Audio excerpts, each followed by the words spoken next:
Hello again, everybody. Today, this time I'm going to be reading another story from Ponies. This one is going to be called Guilt. There's the time in any pony's life when you will be forced to choose from your own life to that of some pony else. When that time may be, I do not know.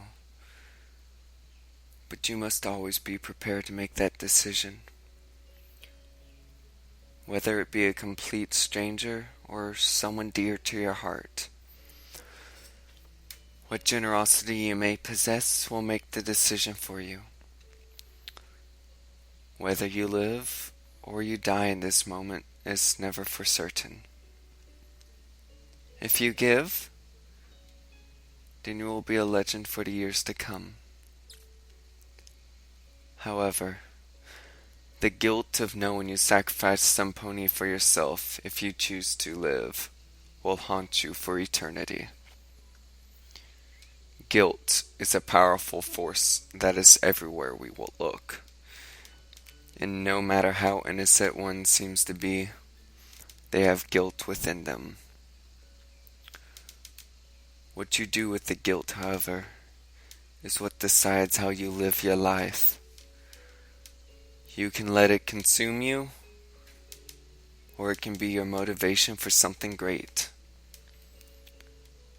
The force that is greater than anything we know, the power of love, does not always counteract the effects of guilt. There will always be that fight inside each and every one of us. The fight that determines what we let rest on our minds and how that affects us all in the end.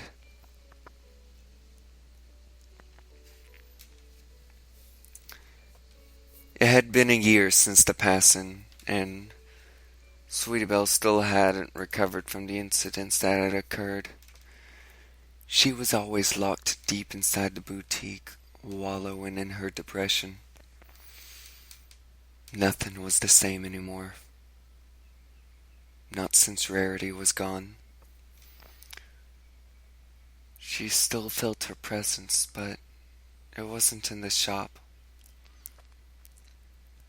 She was still with her, deep within her mind and soul. Sweetie Belle had thought that she was haunting her, constantly trying to run from the voice that echoed in her mind. She tried to run. She tried so very hard. She had even ran to the farthest outstretch of Equestria, attempting to leave the voice of her deceased sister behind. She thought she was gone, but it was just a trick. It was there once again, and it had finally dawned on her that she could not escape this. There was no way to escape. At the time, she was grateful that she had wanted to stay with her, but it just made everything ever more difficult for her. Every time she heard the voice, whether it gave advice or it spoke a single syllable, she broke into tears. There were many attempts made to control its output in her life, from Zecora's mysterious chants to that of simple willpower. She had determined that she was trapped in a curse never to be broken. The guilt of what she had done always rested heavy on her mind, the voice occasionally letting her know that she was forgiven.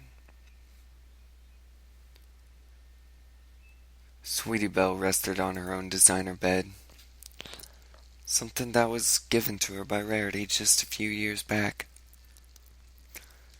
The softness of the materials used to design the bed and stitch it together was incomparable to even the softest of clouds.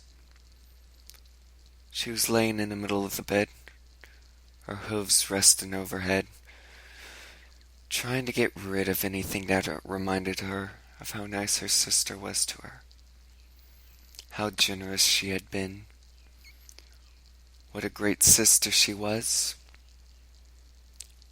how she was always there to help her in her times of need, and how she had wished that she was there now. Tears started to drip from her eyes, rolling down her face and dropping into the sheets below, slightly changing their hue. The flow of the tears started to increase. She remembered the days of how happy she and Rarity once were. We we we were so happy, she whimpered while she cried herself to sleep. Today was Rarity's birthday, and Sweetie Belle was determined to make this the best day that Rarity had ever had. The stepping stones to a fantastic day, a wonderful breakfast. She had made sure that she woke early enough that morning so that she could make Rarity a nice breakfast of hay browns and fried apples. Although she wasn't very fond of anything that was fried, Sweetie Belle knew that she had to get her to try it. It was one of the best apple dishes that she had ever tried, and it was going to be the first time she had ever attempted at making them. She had once seen Applejack make them for Apple Bloom, so she was sure she knew how to make them. She turned the stove on, the flames licking the bottom of the pan. She poured the oil into the pan, which slightly sizzled as it was poured onto the hot pan. She started to cut up the apples, and even though they weren't a perfect cut, it would have to do. She tossed the apple slices into the pan, splashing and sizzling as they started to cook.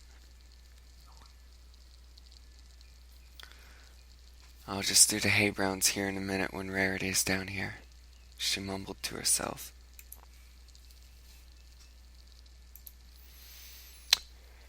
She ran upstairs to go wake Rarity for the breakfast she was preparing.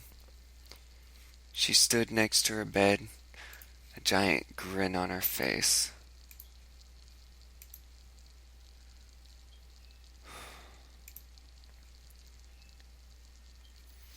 Waiting to see the excitement that Rarity would have on her face when she found out that she had made breakfast. The floor had started to get awfully warm, though, she had thought. But she just brushed it off as it was most likely nothing. Before Sweetie Belle could wake her, Rarity turned over in her sleep, sniffing and pulling off her sleep mask to see a wide-grinned Sweetie Belle standing in front of her. She looked around, wondering what she was doing standing in front of her. "Sweetie Belle, do you smell that?" Rarity questioned, the air smelling of burnt apples. "The apples!" she had screamed before running to Rarity's bedroom door. She ran out the door and down the stairs, taking a hard left into her kitchen. To her dismay, it was on fire. The apples, the stove, it was all on fire. She didn't know what to do. She had never really dealt with a fire that was as uncontrollable as this one. Before realizing that Rarity's bedroom was directly above the kitchen, she ran back up the stairs as fast as her filly legs could carry her, screaming, "Rarity!" All she could do was wish that her sister was all right. She reached her bedroom door, throwing it open and rushing inside. The room temperature had grown enough to make it unbearable without some kind of air conditioning. She rushed over to Rarity's bedside, who was stretching to wake herself up. "There's no need to yell, darling. Whatever is the problem?" Rarity had asked. Sweetie Belle took a deep breath before explaining the situation with the apples and the fire. Now they had to get out of the house now. Rarity was in disbelief. She could never imagine her beautiful boutique on fire, let alone eating something that was fried. "We have to go! Now!"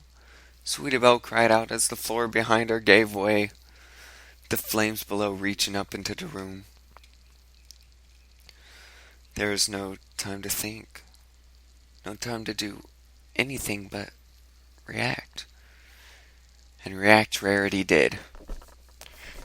She jumped up out of her bed, grabbing Sweetie Belle by the neck and tossing her to the other side of the room. She stood wide-eyed at the flames that engulfed their one means of escape. The door.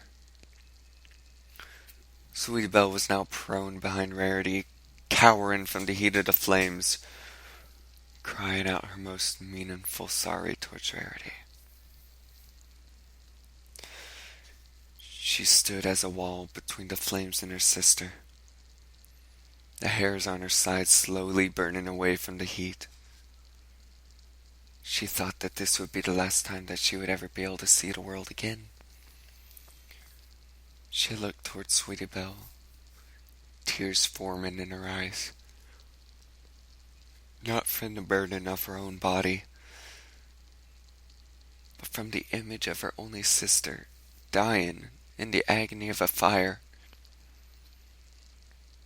She opened her mouth to say something, but remembered the small window on the other side of the room. She glanced towards it, hoping she may be able to make her way to it. It was almost engulfed in the flames, and Rarity only had seconds to act. She picked up Sweetie Belle in one arm, running towards the window, the flames singeing her body, but missing Sweetie Belle's just as she had intended. She vaulted herself out the second-story window, turning over in mid-flight, encasing her in a blue aura. Rarity spoke. "I love you, sweet," before slamming into the ground with a violent crack. Sweetie Belle landed directly on top of Rarity, cushioning her fall.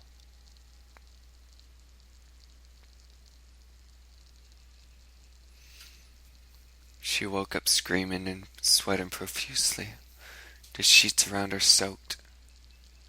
She looked around, expecting to see the boutique ablaze and her sister lying directly below her. To her comfort, there was nothing there, just the black of night to encase her endless sorrow for what she had done. She put her face into her hooves, crying again at what she had done. Her sister had given everything for her.